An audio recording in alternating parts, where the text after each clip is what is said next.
Kabut mudhun alon-alon, gunung meneng tanpa omong.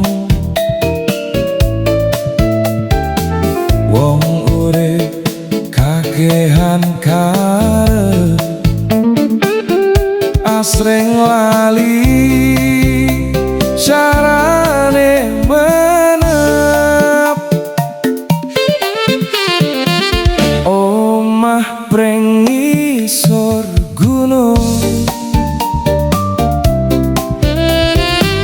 angin adem dadi payung. Aku macul saben esuk ngopeni urip sing ora akeh tuntut. Nandur lombok lan sayur ijo, ngelmu sabar tak sinau saben dina. Lemah mulang tanpa suara, sing nandur apik mesti panen rasa. Urip dudu lomba, sapa cepet tekan, kadang sing alon malah nemu dalan. Donya rame rebutan papan, aku milih tentrem dadi tujuan.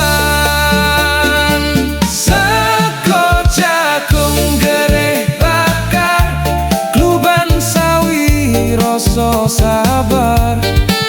Urip mung mampir ngombe, ojo nganti lali dalan mulih dhewe.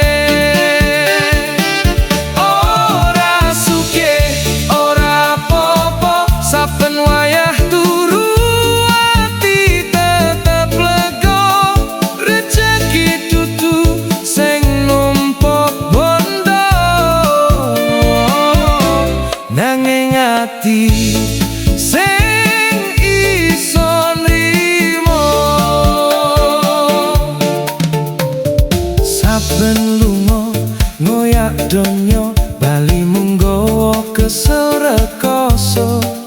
Aku tetep ning pinggir gunung, sinau cukup tanpa bingung. Gunung ngajari meneng, meneng durung mesti kalah.